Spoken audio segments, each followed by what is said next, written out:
নমস্কাৰ স্বাগতম জনাইছো লৈ আহিছো দ্য প্ৰাইম শ্ব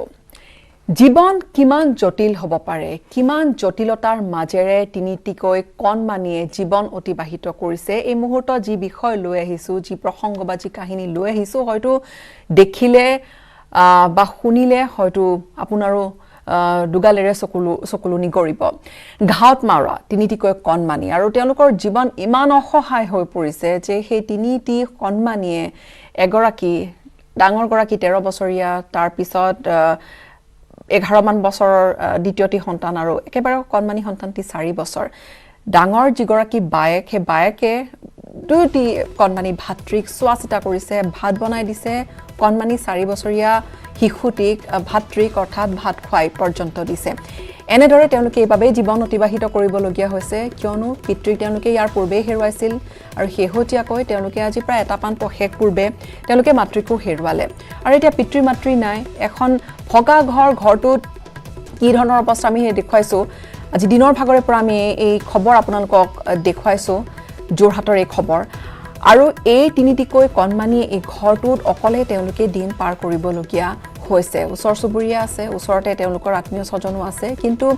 একেবাৰে নিথৰুৱা হৈ পৰিছে আৰু তাকে জীৱন যে কিমান জটিল হৈ পৰিব পাৰে জীৱনে যে কি ধৰণৰ প্ৰত্যাহ্বান আনিব পাৰে কেতিয়াবা এই কণমানিটিৰ এই জীৱন কথা বা এই জীৱনে হয়তো আপোনাক সেই উত্তৰ দিব জীৱন কি বুজি পোৱাই নাই তেওঁলোকে মাতৃক হেৰুৱাৰ হয়তো বেদনা কি বা মাতৃক যে হেৰুৱালে কি ধৰণৰ এটা অনুভৱ হ'ব পাৰে সেই কণমানি 4 বছৰীয়া শিশুটিয়ে হয়তো আয়ত্ত কৰিব নোৱাৰে হয়তো অনুভৱ কৰিবও পৰা হোৱা নাই কিন্তু তেনে এটা মুহূৰ্ততে এটাৰ পিছত আন এটা বিপৰ্যয় জীৱন একেবাৰে বিধ্বস্ত কৰি তুলিব খুজিছে এই কণমানিকেই গৰাকীৰ আৰু তেওঁলোকৰ সুৰক্ষিত ভৱিষ্যতৰ বাবে এতিয়া মাথো প্ৰয়োজন হৈছে আপোনাৰ মোৰ অকণমান সহায়ৰ প্ৰথমে তেওঁলোকে অৰ্থাৎ সেই জোৰহাটৰ দহোটিয়াৰ এই পৰিয়ালটিয়ে কি ধৰণে বসবাস কৰিছে কি ধৰণে ডাঙৰ বায়েকে কণমানি শিশু দিটিক চোৱাচিতা কৰিছে যিগৰাকী বায়েকৰে বয়স 13 বছৰ এই কণমানি তিনিটিয়ে কেনেকৈ দিন পাৰ কৰিছে প্ৰথমে এক প্ৰতিবেদন আগবঢ়াম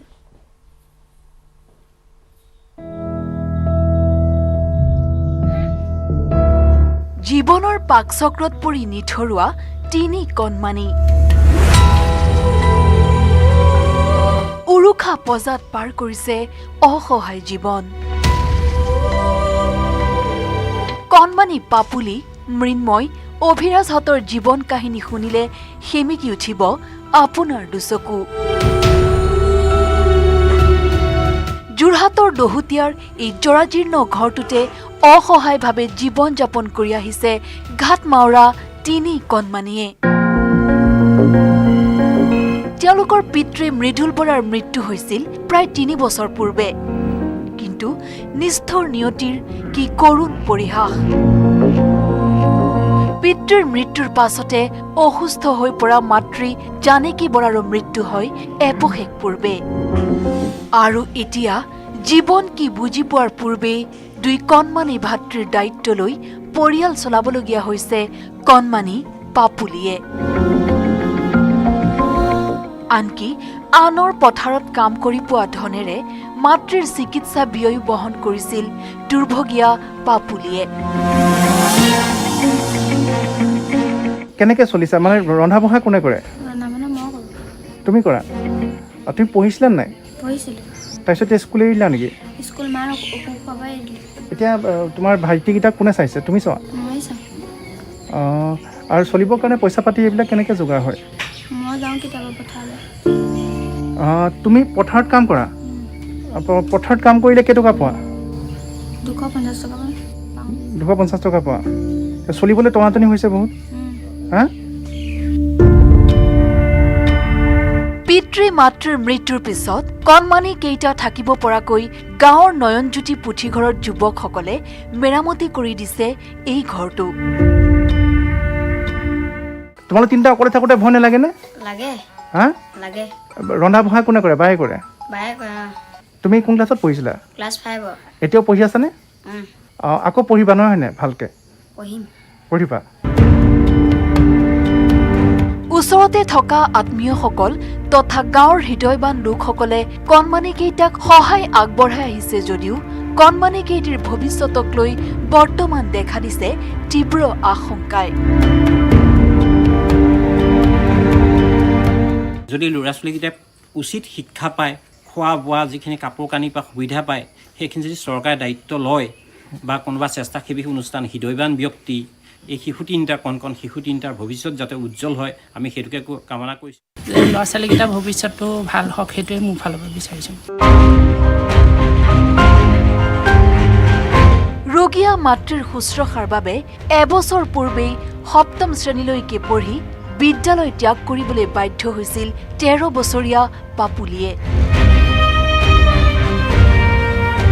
জীৱনৰ সকলো ঘাত প্ৰতিঘাত হেলাৰঙে মানি ল'ব বিচৰা কণমানি কেইটাৰ দুচকুত আছে দুৰ্বাৰ আত্মবিশ্বাস কিন্তু ঘাটমাউৰা কণমানি কেইটাৰ সুৰক্ষিত ভৱিষ্যতৰ বাবে প্ৰয়োজন হ'ব কোনো স্বেচ্ছাসেৱী সংগঠন হৃদয়বান লোক অথবা চৰকাৰৰ অকণমান সহায়ৰ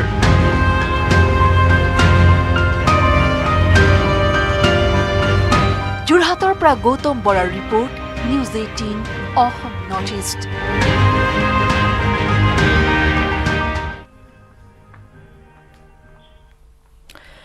আচলতে ভাবিব নোৱাৰা যে কি ধৰণে তেওঁলোকে হয়তো সেই সময় পাৰ কৰিছে আৰু এতিয়া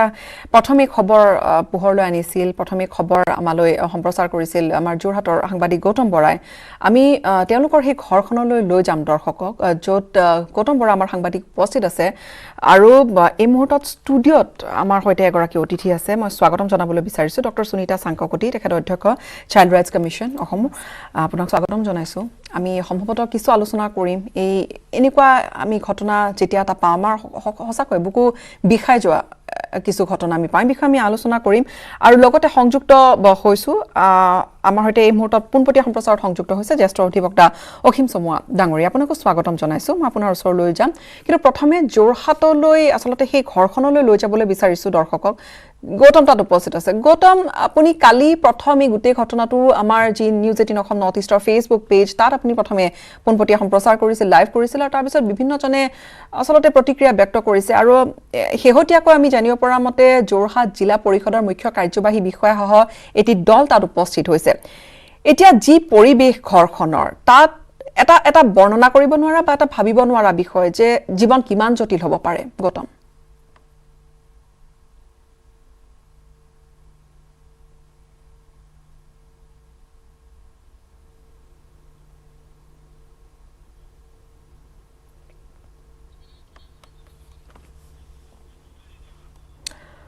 সম্ভৱতঃ গৌতমে শুনা নাই আমি গৌতমৰ ওচৰলৈ যাম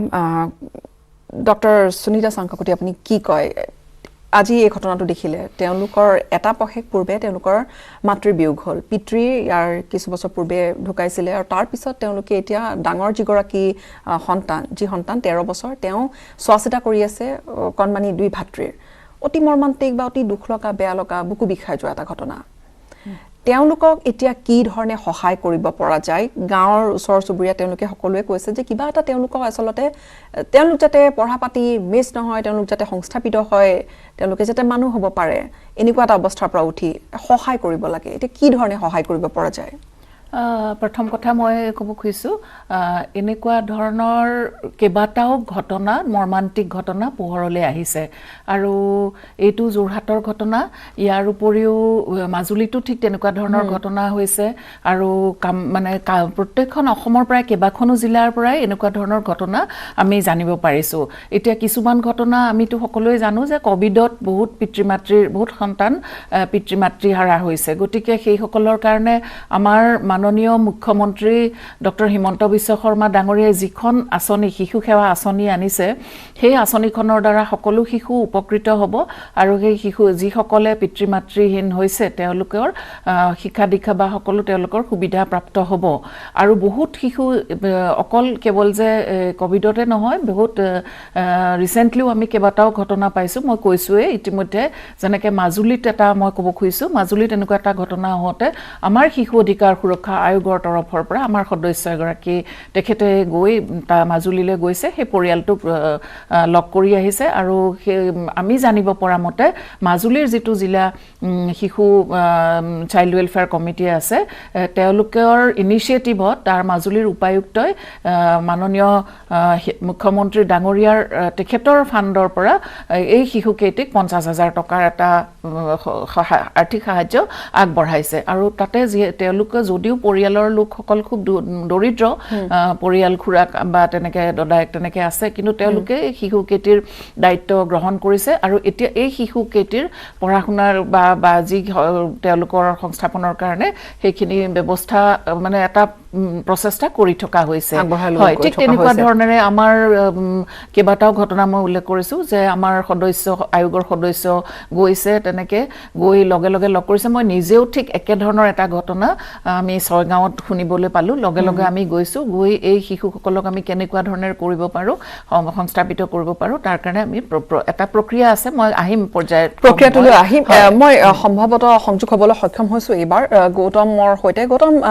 যোৰহাটৰ এই যি পৰিয়ালটোৰ কথা আমি পাতি আছোঁ আপুনি কালি পোনপ্ৰথমে খবৰ আমাক জনাইছিলে আৰু তাৰ পিছত আজি পুৱাৰ ভাগতো আমি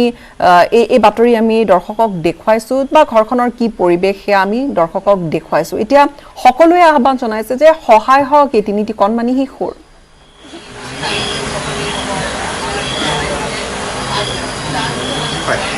নিশ্চয়কৈ গীতাশ্ৰী কালি যেতিয়া আমি আমাৰ নিউজ 18 অসম নৰ্থ ডিজিটেল প্লেটফৰ্মত এই বাতৰি পোনপটীয়াকৈ সম্প্ৰচাৰ কৰিছিলোঁ তাৰপিছত নিশালৈ আমি প্ৰতিবেদনো সম্প্ৰচাৰ কৰা হৈছিলে তাত প্ৰকাশ পাইছিলে তাৰপিছতে অসমৰ বিভিন্ন প্ৰান্তৰ পৰা বহু হৃদয়বান লোকে আমাৰ সৈতে যোগাযোগ কৰিছে আৰু তেওঁলোকে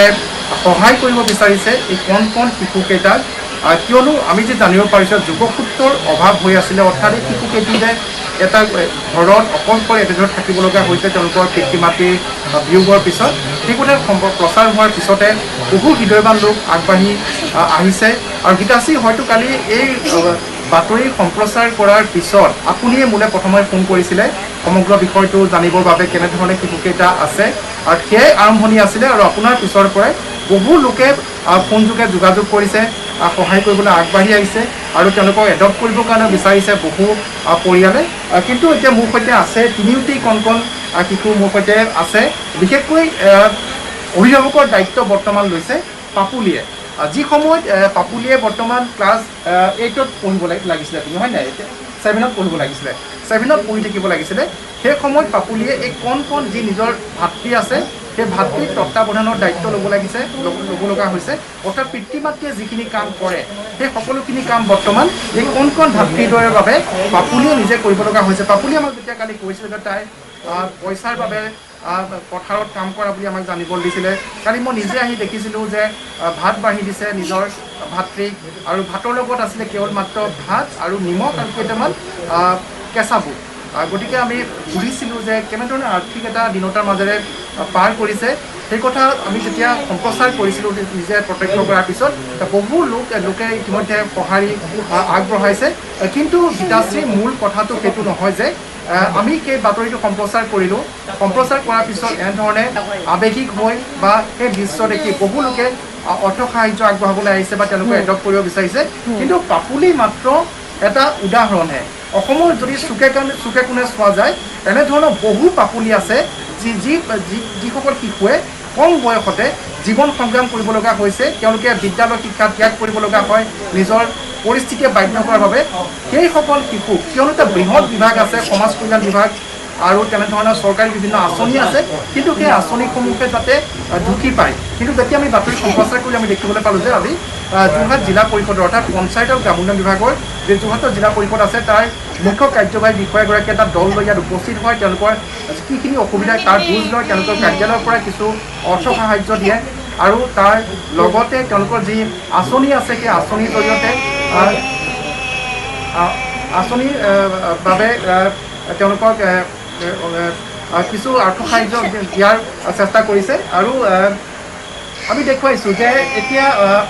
কণমানিটিয়ে কান্দি আছে নিচুকাবলৈ হয়তো ঘৰখনত কোনো নাই সমগ্ৰ দায়িত্ব পাপুলিয়ে ল'ব লগা হৈছে আৰু এটা সমগ্ৰ ঘৰখনত গীতাশ্ৰী এটা বুজাব নোৱাৰা পৰিৱেশ গতিকে আমি আহ্বান জনাম যে যিমান সোনকালে পৰা হয় কিমান সোনকালে যদি কোনো NGO হওক বা কোনো চৰকাৰী কৰ্তৃপক্ষ হওক যদি আগবাঢ়ি আহে তেনেহ'লে হয়তো এই কণ কণ শিশুকেইটা উদ্ধাৰ হ'ব। আমি মই পুনৰ যাম গীতাশ্ৰী, কিয়নো কণমানিটিয়ে কান্দিছে, কিছু আমনি কৰিছে, আমি অকণমান সময় কিছু নিচুকাব লগা হ'ব এতিয়া। আৰু হয় হয় গীতাশ্ৰী, পুনৰ আহিম আপোনাৰ ওচৰলৈ। অভিভাৱকৰ দায়িত্ব আছে পাপুলি, আমি পাপুলিৰ লগতো কথা পাতিম। হয় হয় যিহেতু আমনি কৰিছে অকণমান সময় আমি দিছোঁ, যিহেতু পোনপটীয়া সম্প্ৰচাৰত আছে আৰু হয়তো এনেকুৱা এটা সময় আৰু অকণমান 4 বছৰীয়া শিশু এটা কান্দিব পাৰে। অসীম চমু আপোনাৰ ওচৰলৈ আহিছোঁ।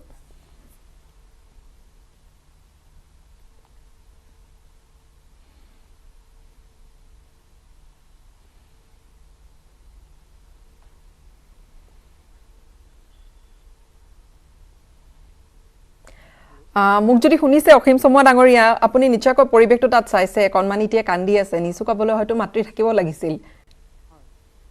কিন্তু নাই।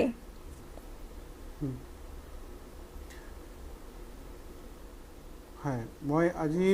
দুপৰীয়া ভাগৰ পৰা এই নিউজটো ফ'ল' কৰি আছোঁ আৰু মই গৌতম বৰাৰ লগতো পোনপটীয়াভাৱে যোগাযোগ কৰিছোঁ আৰু ডেপুটি কমিশ্যনাৰ যোৰহাট মাননীয় শ্ৰী অশোক বৰ্মন ডাঙৰীয়াকো মই যোগাযোগ কৰিছোঁ। তেখেতে সহায়ৰ আশ্বাস দিছে আৰু মই ভাবোঁ তেখেতে ইমান সময়লৈ কোনোবা নিশ্চয় ডেপুটি কমিশ্যনাৰৰ ৰিপ্ৰেজেণ্টেটিভ হিচাপে কাৰোবাক পঠিয়াইছে। প্ৰথম কথাটো যিটো গৌতমে এইমাত্ৰ ক'লে যে এইটো এটাই পাপুলিহে মাত্ৰ আৰু এনেকুৱা বহুত আছে, হয় কথাটো। অসমৰ চকে কোণে এই মহামাৰী ক'ভিডৰ পিছত ক'ভিডত মৃত্যু হওক বা নহওক এনেকৈ অৰফেন ঘাট মাৰা ল'ৰা ছোৱালী আৰু বহুত আছে। আমি কৰিব লগা বহুত আছে আমাৰ তেনেফৰ পৰা। মাননীয় শিশু সুৰক্ষা সমিতিৰ অধ্যক্ষা আপোনাৰ লগত উপস্থিত আছে। তেখেতসকলৰ হাত আইনৰ দ্বাৰা শক্তিশালী, আইনে তেখেতসকলক শক্তিশালী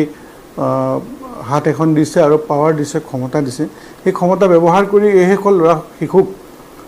এই দৈনিক দৈন্যতাৰ পৰা, আৰ্থিক দৈন্যতাৰ পৰা, ইম'চনেল ডিষ্ট্ৰেছৰ পৰা তেখেতসকলক উদ্ধাৰ কৰক আৰু চৰকাৰে যিখিনি ব্যৱস্থা কৰি দিছে এই গোটেই ব্যৱস্থাৰ নিয়মৰ মাজেৰে তেখেতসকলক সংস্থাপন কৰক। স্পেচিয়েল হোমছৰ ব্যৱস্থা আছে, অবজাৰভেশ্যন হোমৰ ব্যৱস্থা আছে, চিলড্ৰেন হোমৰ ব্যৱস্থা আছে, অৰফেনেজ আছে,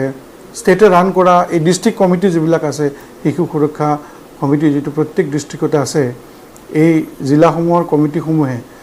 এই শিশুসকলক উদ্ধাৰ কৰি তেওঁলোকক পুনৰ সংস্থাপন কৰি খাদ্য, বস্ত্ৰ আৰু শিক্ষা আৰু স্বাস্থ্য এই 4টা বিষয়ৰ যত্ন লওক। মই ব্যক্তিগতভাৱেও যিমানখিনি পাৰোঁ মই চেষ্টা কৰিম আৰ্থিক যদি সহায় লাগে কৰিবৰ কাৰণে, আৰু এনেকুৱা হৃদয়বান ব্যক্তি মোৰ লগতো বহুত আছে, তেওঁলোককো মই যোগাযোগ কৰিম যদি আমি কৰিব পাৰোঁ। প্ৰথম কথা সেইটো। দ্বিতীয় আটাইতকৈ ইম্পৰ্টেণ্ট কথা, মই গৌতমৰ লগত কথা পাতি অলপ বুজি পালোঁ যে তেওঁলোকক বহুত মানুহে পইচা দিবৰ কাৰণে ৰাজি হৈ আছে আৰু অলৰেডি কিছু পইচা দিছিলেও,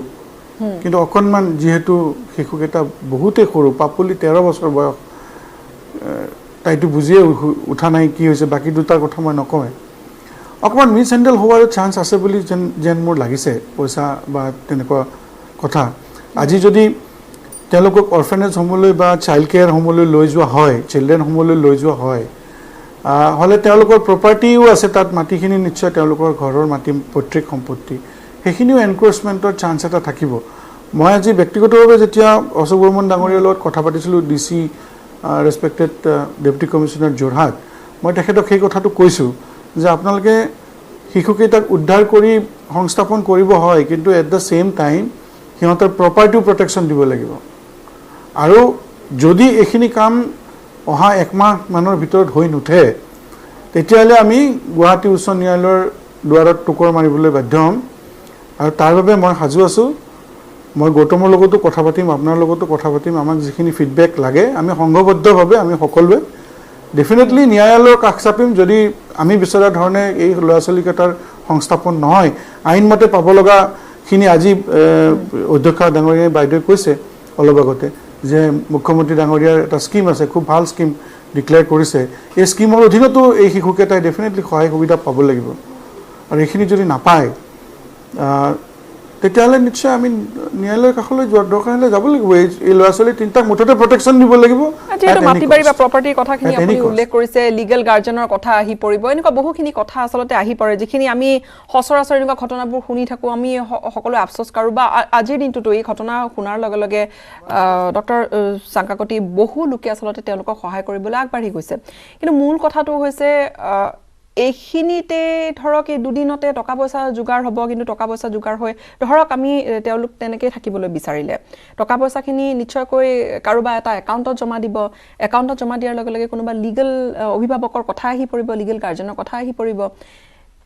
তেনেকুৱা ক্ষেত্ৰত কি ধৰণে কোন দিশলৈ যাব পাৰে পৰিৱেশটো অকণমান যদি আমাক বুজাই দিয়ে, কাৰণ এনেকুৱা পাপলি মাত্ৰ উদাহৰণ। হয়, পাপুলি মাত্ৰ উদাহৰণ, এনেকুৱা বহুত মই কৈছোঁৱে কিবা বহুত ঘটনা ঘটি আছে। আৰু আমাৰ যিটো চাইল্ড ৰাইটছ কমিশ্যনৰ আমাৰ ৰেকৰ্ড মতেও এতিয়ালৈকে আমি তেনেকুৱা প্ৰায় 21টা তেনেকুৱা পিতৃ মাতৃহীন শিশুৰ আমি খবৰ পাইছোঁ অসমত। কিন্তু এইখিনি আমাৰ হাতত অহা আৰু বহুত আছে, কিন্তু এইখিনি কাগজত আমাৰ তাত আছে। অকণমান সময় অসীম সময় কিবা এটা ক'বলৈ বিচাৰিছিলে, কওক। ক'ব খুজিছোঁ যে এই যিটো আপুনি লিগেল গাৰ্জেনৰ কথা কৈছে, এই লিগেল গাৰ্জেনটোৱে গণ্ডগোল কৰাৰ চান্সটো মেক্সিমাম আছে। আৰু এইটো প্ৰথম কথা। দ্বিতীয় কথা, আমাৰ আজিৰ এই নিউজ 18ৰ এইটো যিটো বিনম্ৰ প্ৰয়াস এই ল'ৰা ছোৱালীখিনিক এটা ন্যায় দিয়াৰ বাবে, তাৰ বাবে আমি সকলো আপোনালোকৰ ওচৰত কৃতজ্ঞ, গৌতমৰ ওচৰতো আমি কৃতজ্ঞ। কিন্তু মই এই কথাটো কওঁ, এইটো আমি জেনেৰেলি এইটো কমন ফিচাৰ্ছ, 1 মাহ 2 মাহ পিছত এই মানুহখিনিয়ে পাহৰি যাব। এই যিখিনি মানুহ আজি ওলাই আহিছে হোল হাৰ্টেডলি তেওঁলোকক সহায় কৰিবৰ কাৰণে, খুব বেছি ছমাহ থাকিব এই হেৰিটো, এই যিটো ইম্পেক্টটো, তাৰপিছত পাহৰি যাব। কিন্তু এই ল'ৰা ছোৱালীকেইটাক আমি 18 বছৰ বয়সলৈকে সিহঁতক আমি সংস্থাপন দিব লাগিব, খাদ্য অন্ন বস্ত্ৰ দিব লাগিব। এইটো আমি ব্যক্তিগতভাৱে কিমান সম্ভৱ হ'ব? গতিকে আমি চৰকাৰী আঁচনিৰ সহায় ল'বই লাগিব। আৰু সেইকাৰণে এই ষ্টাৰ্টিংটো এতিয়াই কৰিব লাগিব। আৰু সিহঁত যেতিয়া চৰকাৰৰ আণ্ডাৰত চৰকাৰী আঁচনিৰ অধীনত এটা চিলড্ৰেন হোমত থাকিব, সিহঁতৰ যিখিনি প্ৰপাৰ্টি, সেই প্ৰপাৰ্টিখিনি গভৰ্ণমেণ্টে কেয়াৰ ল'ব। লিগেল গাৰ্জেন কিয় এপইণ্ট কৰিব লাগে? There are provisions. Government will take care of their property. এই দিশটোৰ ওপৰত ডেপুটি কমিশ্যনাৰে এটা অৰ্ডাৰ পাছ কৰিব, এইখিনি মাটি কোনো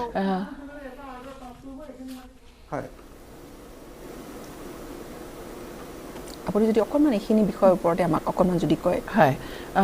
প্ৰথমতে মই ক'ব খুজিছোঁ, যিখন আমাৰ juvenile justice care and protection of children act 2015, এই এক্টখনত সম্পূৰ্ণৰূপে শিশুৰ অধিকাৰ আৰু সুৰক্ষাৰ কাৰণে এক বিশদভাৱে দিয়া আছে। আৰু এই আইনখন খুব সুন্দৰ আইন। গতিকে এতিয়া আমি জানিব পৰা মতে গৌতমে কৈছেই যে বহুত পৰিয়াল আগবাঢ়ি আহিছে, আৱেগিকভাৱে আগবাঢ়ি আহিছে এই শিশু কেইটিৰ ৰক্ষণাবেক্ষণৰ কাৰণে বা তেওঁলোকৰ দায়িত্ব ল'বৰ কাৰণে। কিন্তু এডপশ্যনৰ কথাটো মই শুনিলোঁ, কিন্তু তেনেকৈ কৰিলে নহ'ব, এটা প্ৰচিডিঅ'ৰ আছে। যিখন জুভেনাইল জাষ্টিচ এক্ট আছে, সেই আইনখনৰ মতে এটা প্ৰচিডিঅ'ৰ ফ'ল' কৰিহে যাব লাগিব। প্ৰথম কথা হ'ল, এই শিশুকেইটা প্ৰথমতে যিহেতু এই শিশুকেইটাক CNCP বুলি কোৱা হয়, children in need of care and protection. যিহেতু তেওঁলোকৰ কোনো পিতৃ মাতৃ হাৰা হৈছে, তেওঁলোকৰ কোনো অভিভাৱক নাই, তেওঁলোকক প্ৰটেকশ্যন দিবলৈ কোনো নাই। গতিকে তেওঁলোকক যোৰহাট জিলাৰ যিখন চাইল্ড ৱেলফেয়াৰ কমিটি আছে, প্ৰত্যেকখন জিলাতে এখন চাইল্ড ৱেলফেয়াৰ কমিটি থাকে। গতিকে যোৰহাট জিলাৰ চাইল্ড ৱেলফেয়াৰ কমিটিত তেওঁলোকক প্ৰডিউচ কৰিব লাগিব, আৰু সেইমতে চাইল্ড ৱেলফেয়াৰ কমিটিয়ে এটা সিদ্ধান্ত ল'ব। আৰু মই এইখিনিতে এটা কথা উনুকিয়াব খুজিছোঁ যে প্ৰত্যেকখন জিলাতে এজন জিলা শিশু সুৰক্ষা বিষয়া থাকে, এটা ডিষ্ট্ৰিক্ট চাইল্ড প্ৰটেকশ্যন ইউনিট থাকে। তাতে ইনষ্টিটিউচনেল কেয়াৰ, নন ইনষ্টিটিউচনেল কেয়াৰৰ কাৰণে একোজনকৈ বিষয়া থাকে, লগতে এজন ডিষ্ট্ৰিক্ট চাইল্ড প্ৰটেকশ্যন। মই একেবাৰে সহজকৈ সুধিছোঁ,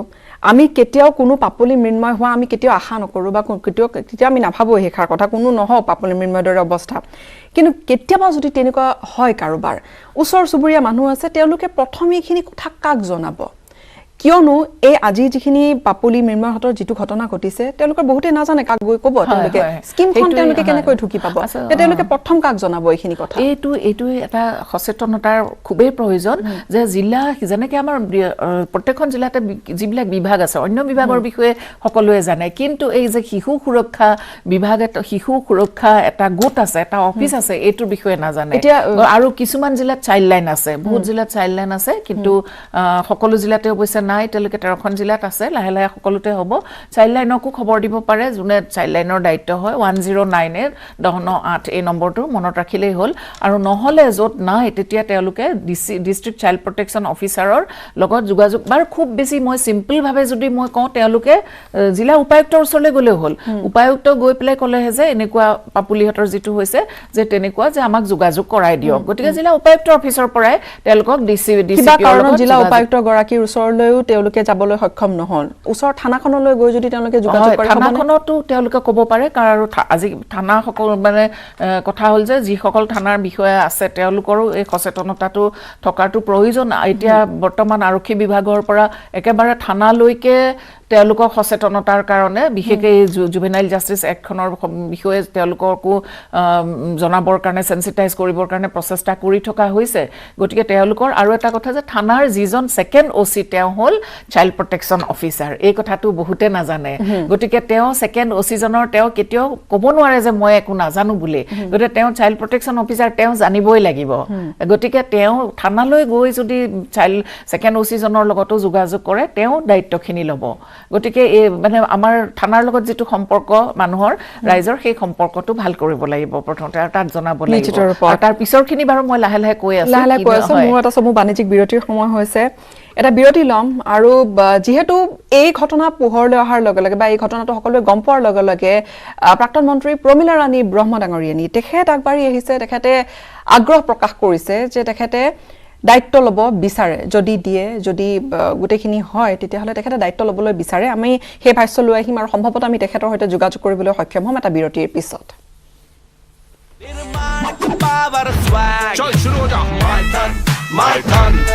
कर दे सब कुछ ऑन ट्रैक स्ट्रॉन्ग है माइथन फ्लेक्सिबल माइथन बड़ा समझदार निर्माणर मानदंड माइथन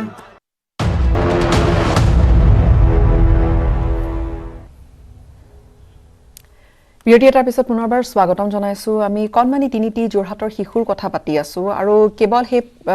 কণমানি তিনিটিৰেই নহয় আসলতে তেনেকুৱা বহু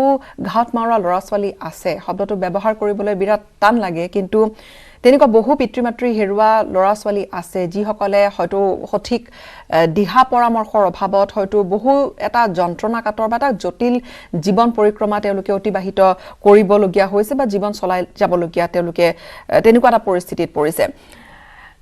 যেহেতু গৌতম আমাৰ হৈতে সংযুক্ত হৈ আছে আৰু মই কৈছিলো ইতিমধ্যে যে প্ৰাক্তন মন্ত্ৰী প্ৰমীলা ৰাণী ব্ৰহ্মই আগবাঢ়ি আহিবলৈ তেওঁ ইচ্ছা প্ৰকাশ কৰিছে আমি তেখেতৰ ভাষ্য আমি আগবঢ়াম কিন্তু এই মুহূৰ্তত গৌতমৰ ওচৰলৈ যাম গৌতম আপুনি আমি তেতিয়া কথা পাতিবলৈ কথাখিনি আমি সম্পূৰ্ণ কৰিব নোৱাৰিলো কণমান এতিয়া আমনি কৰি আছিল এতিয়া ওচৰ চুবুৰীয়া আছে তেওঁলোকৰ নিশ্চয়কৈ আত্মীয় স্বজন আছে বা পাপুলিয়ে বুজি পোৱা হৈছে কি বিচাৰে এতিয়া তেওঁলোকে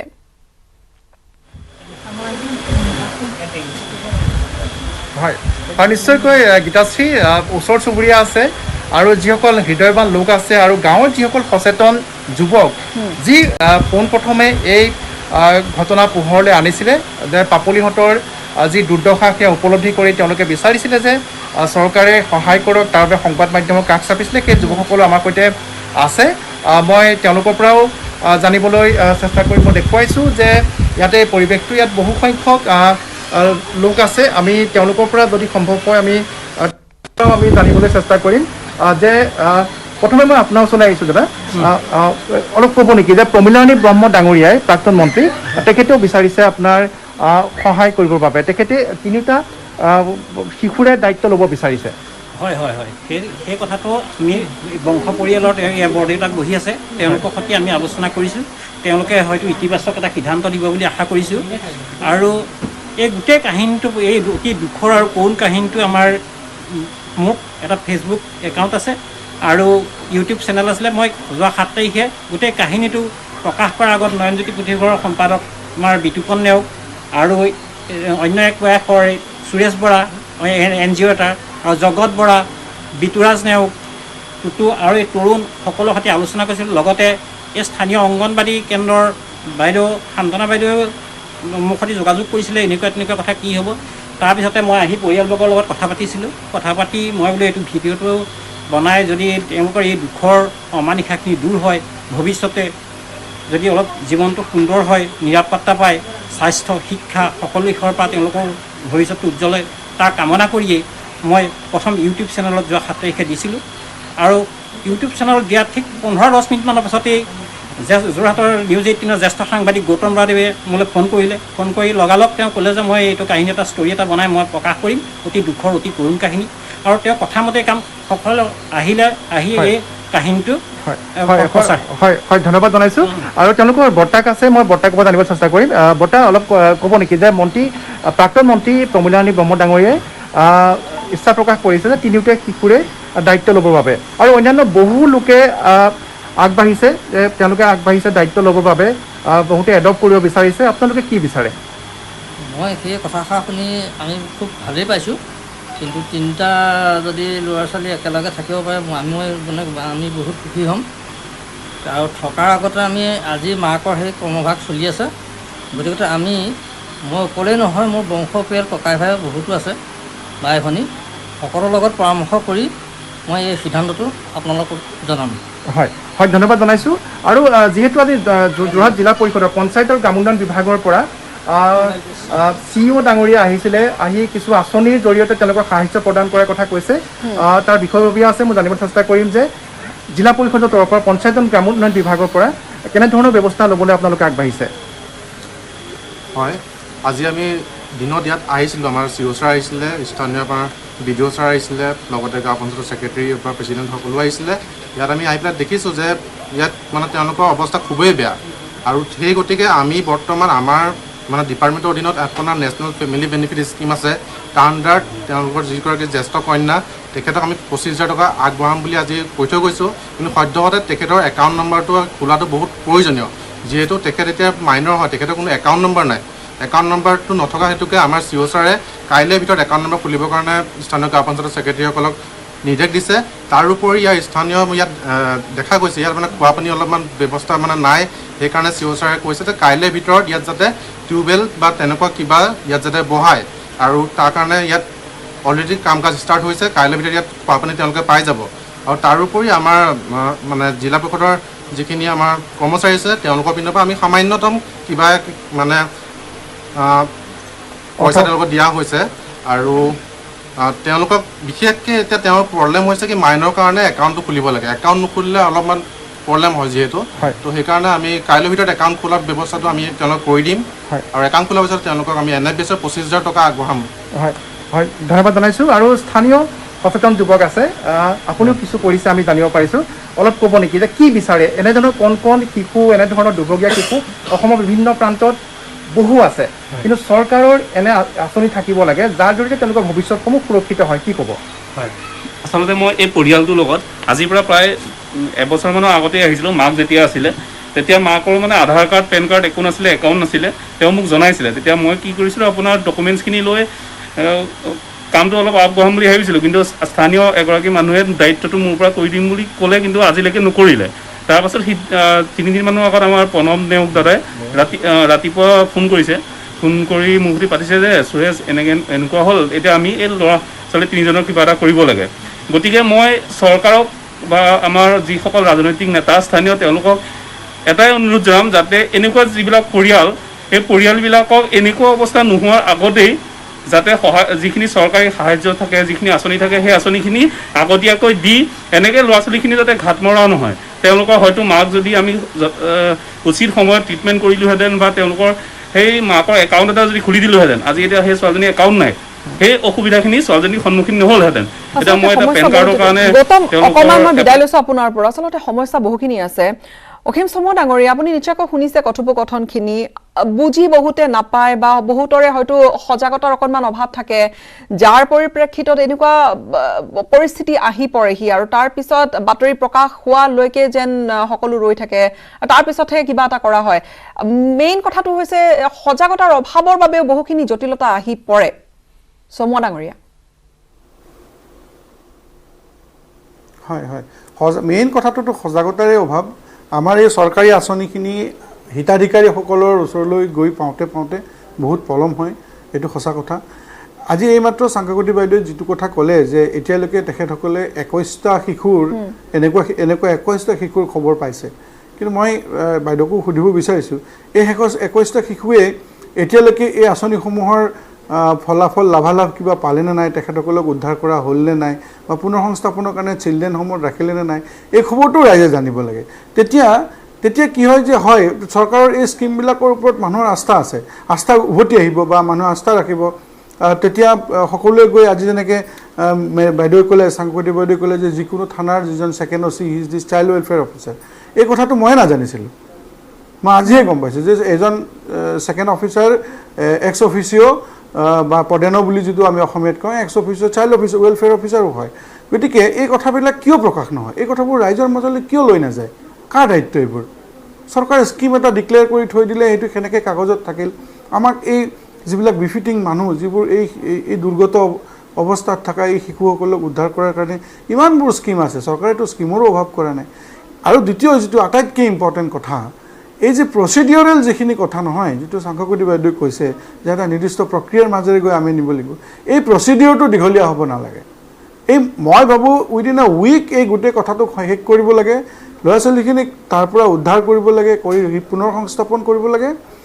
আৰু তেওঁলোকৰ সহায় সম্পত্তিখিনি চৰকাৰৰ দ্বাৰা ৰক্ষণাবেক্ষণ দিব লাগে এই দুটাই কথা আজি আমি শুনি ভাল পাইছোঁ ডাঙৰীয়ানী বাইদেৱে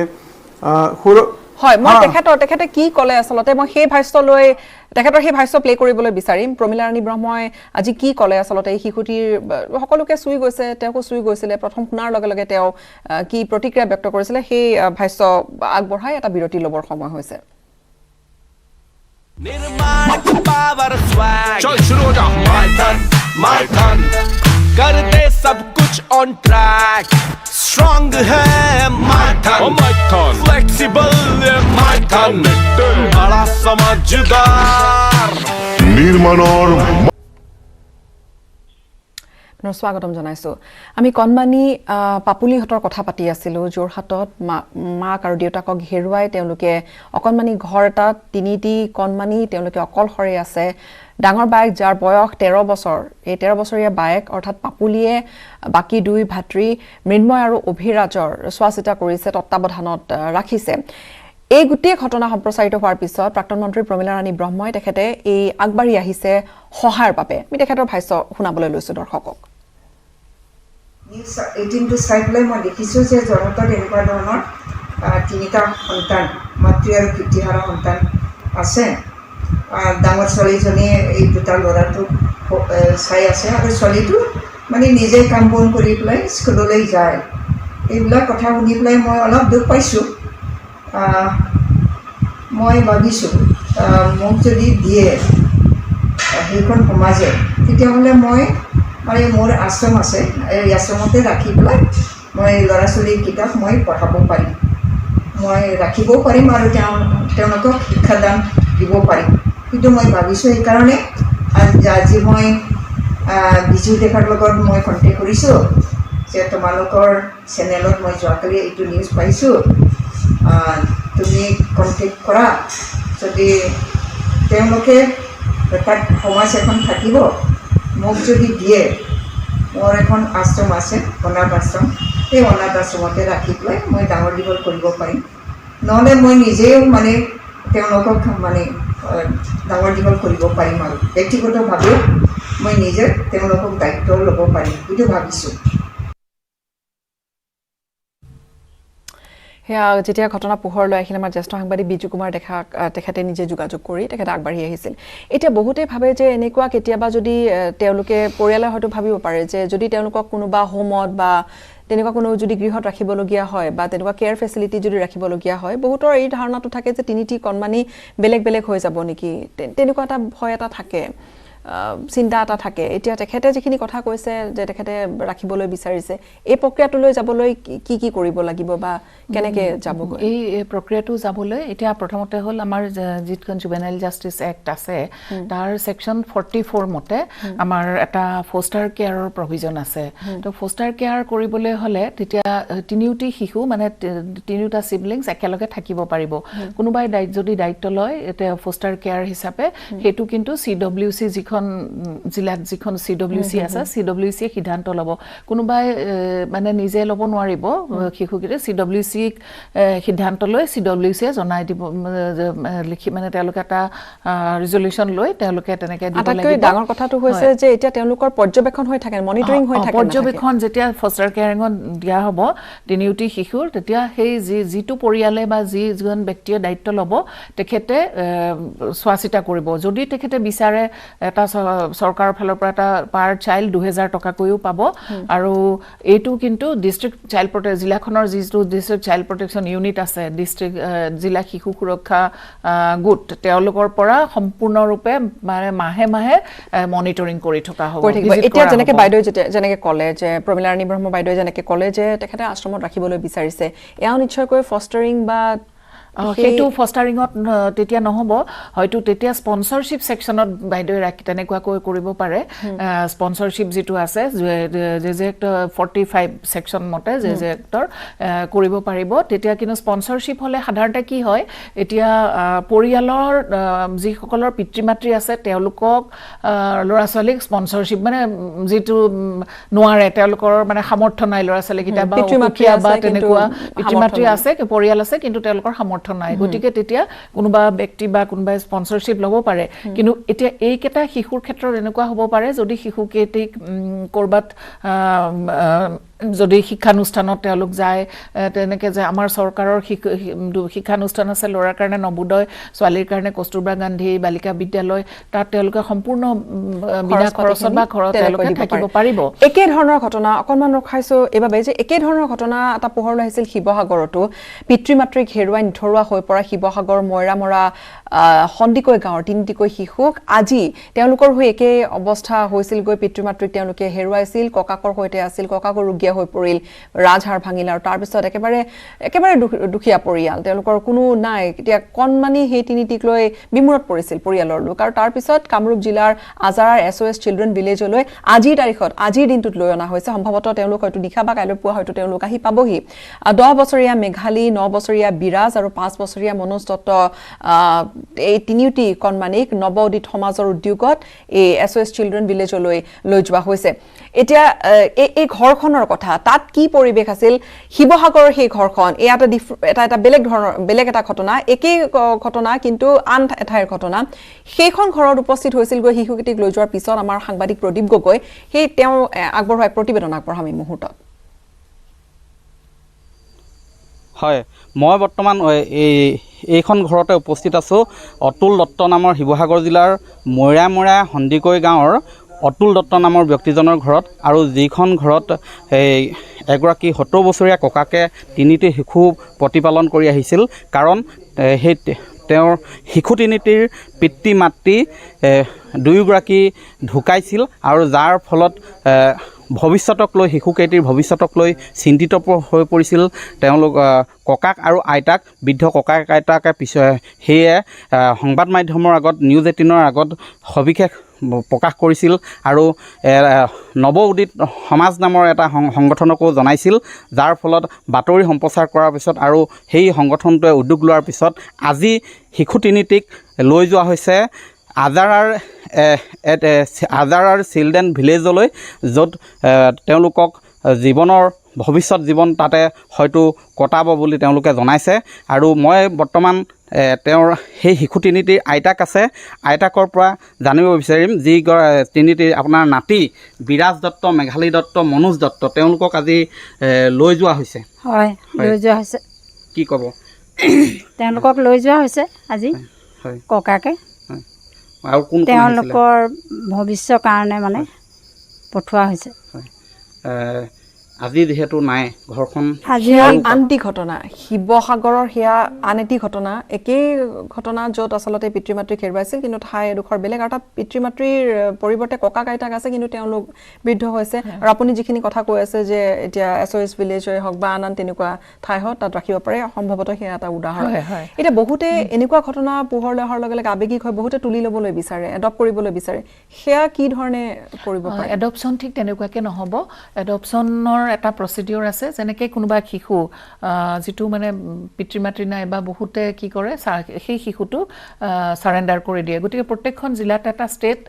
আমি চমুকে বুলি কওঁ ষ্টেট এডপশ্যন এজেঞ্চি এটা আছে গৃহ এটা আছে। গতিকে তাত এই একেবাৰে জন্মৰ মানে হোৱাৰ পৰা 4-5 বছৰ 6 বছৰ 7 বছৰ বা 8 বছৰ বয়সলৈকে এই চাত ৰাখিব পাৰে আৰু সেই চাৰ পৰা এডপশ্যন তাৰ পৰা মানে এডপ্ট কৰিব লাগিব। এতিয়া এই ক্ষেত্ৰত পাপুলিৰ ক্ষেত্ৰত হয়তো পাপুলিৰ সৰু ভায়েক অভিৰাজ তেওঁ এডপশ্যনৰ কাৰণে হ'ব পাৰে কিন্তু প্ৰথম কথা চাৰেণ্ডাৰ কৰিব লাগিব আৰু লিগেলি ফ্ৰী হ'ব লাগিব। গতিকে পৰিয়ালত বহুত তেনেকুৱা অবিবাহিতা বা কন্যা মাতৃ বা অবিবাহিতা তেনেকুৱা ধৰণৰ বহুতে কি কৰে শিশু তেনেকুৱা ধৰণৰ চাত দিয়ে দিয়াৰ পিছতো এটা সময় দিয়া হয় আৰু তাৰপিছত এটা তেওঁলোকে সেই চাৰেণ্ডাৰ কৰা বুলি ডিক্লেয়াৰ কৰিব লাগিব আৰু যি পিতৃ মাতৃ প্ৰস্পেক্টিভ পেৰেণ্টছ থাকে তেওঁলোকে চেণ্ট্ৰেলি ৰেজিষ্টাৰ কৰিব লাগিব যে আমি এটা সন্তান এডপ্ট কৰিব খুজিছোঁ। গতিকে তেতিয়া তেওঁলোকৰ সময় এটা আছে তেনেকুৱাকৈ হ'ব এটা প্ৰচেছ এনেকৈ নোৱাৰিব। কিন্তু এতিয়া যেনেকৈ SOS ভিলেজত দিছে সেইটো CWCয়ে সিদ্ধান্ত লৈ কোনোবা এটা NGOত তেওঁলোক দিব পাৰিব তেনেকৈ NGOত য'ত দিব পাৰিব CWCয়ে সিদ্ধান্ত ল'ব। সাধাৰণতে নিজৰ জিলাখনত হ'লে সুবিধা হয় যদি নিজৰ জিলাখনত নোৱাৰে কিন্তু বেলেগ এনেকুৱাকৈ সুবিধা যেনেকৈ শিশুগ্ৰাম আছে SOS ভিলেজ আছে বা অন্য তেনেকুৱাকৈ বহুত শিশুগৃহত আছে। প্ৰত্যেকখন জিলাতে এটা চিলড্ৰেন হোম আছে CCI বুলি আমি কওঁ চাইল্ড কেয়াৰ ইনষ্টিটিউট। গতিকে তাতে দিব পাৰিব তেওঁলোকৰ দায়িত্ব তেতিয়া চিলড্ৰেন হোমটোৱে ল'ব। মূল কথাটো হ'ল যে আমি আৰু হয়তো আমি কিছু সজাগ হ'ব লাগিব আৰু যাৰ জৰিয়তে এনেকুৱা ঘটনা যদি ঘটে কেতিয়াবা অতি দুৰ্ভাগ্যজনক ঘটনা যাতে আমি সেই ঘটনাটোৰ সৈতে এই কণমানি শিশুকেইটাৰ অধিকাৰ আমি সুৰক্ষিত কৰি ৰাখিব পাৰোঁ। আৰু এইখিনি কথাই আমি যথেষ্টখিনি বাইদেউ আৰু অসীম চমুৱা তেখেতেও বহুখিনি কথা আমাক বহুখিনি দিশ উন্মোচিত কৰি দিছে বহুখিনি নজনা কথা আমাক জনাইছে আৰু এনেকুৱা ঘটনা হ'লে যাতে আমি এনেকুৱা নহয় যাতে আমি কাৰ ওচৰলৈ হাত পাতি ৰ'বলগীয়া হয়। আমি যাতে সেই কনচাৰ্ণ যিখিনি সংশ্লিষ্ট বিভাগ আছে তেওঁলোকৰ ওচৰলৈ গৈ যাতে আমি এটা উপায় এটা উলিয়াব পাৰোঁ। মই দুয়োগৰাকী অতিথিকে ধন্যবাদ জ্ঞাপন কৰিছোঁ আমাক অনুষ্ঠানত এইখিনি সময় দিয়াৰ বাবে। এটা চমু বাণিজ্যিক বিৰতিৰ হৈছে বিৰতিৰ সময়ৰ পিছতে আমি আন এটা প্ৰসংগলৈ যাম। चल शुरू हो जा my turn कर दे सब कुछ on track strong है my turn। স্বাগতম জনাইছোঁ। যোৰহাটৰ দহোটীয়াৰ যি খবৰ সেয়া নিশ্চয়কৈ পুৱাৰ ভাগৰ পৰা যিসকলে অনুষ্ঠান চাই আছে বা আমাৰ বাতৰি চাই আছে তেওঁলোকে গম পাইছে যে কেনেকৈ এতিয়া সেই কণমানি তিনিটিয়ে জীৱন অতিবাহিত কৰিবলগীয়া হৈছে। বাইদেউ আছে আমাৰ সৈতে ডক্টৰ সুনীতা চাংকাকতি তেখেতে আমাক জনাই গৈছে যে কি ধৰণৰ এটা উপায় হ'ব পাৰে বা কেনেকুৱা ধৰণৰ পদ্ধতিৰে আমি তেওঁলোকৰ এটা আমি দায়িত্ব লৈ আগবঢ়াই লৈ যাবলৈ পাৰোঁ। অসীম চমুৱা মই আপোনাক সুধিবলৈ বিচাৰিছোঁ খুব চমুকৈ এতিয়া এনেকুৱা পাপুলি এগৰাকী নহয় বা পাপুলি মৃন্ময় অভিৰাজ এই তিনিটি অকল শিশুৱে নহয় এনেকুৱা বহু ঠাইত তেনেকুৱা ঘটনা ঘটি আছে আৰু ক'ৰবাত এনেকুৱাও হয় যে কেতিয়াবা খুৰাকৰ সৈতে থাকে বা কেতিয়াবা মোমায়েকৰ ঘৰত থাকে তেনেকুৱা বহু ঠাইত আছে যে পিতৃ মাতৃক হেৰুৱাইছে কিন্তু কোনোবা পৰিয়ালৰ লোকে চমজি লৈছে কিন্তু এটা সময়ত গৈ সেই পৰিয়ালৰ লোকে হয়তো যিমানখিনি দিব লাগিছিল সেই ল'ৰা ছোৱালীকেইটাক সেইখিনি দিবলৈ সক্ষম নহয়গৈ। তেতিয়া তেনেকুৱা দিশবোৰ আহি পৰিলে কি ধৰণৰ উপায় থাকিব?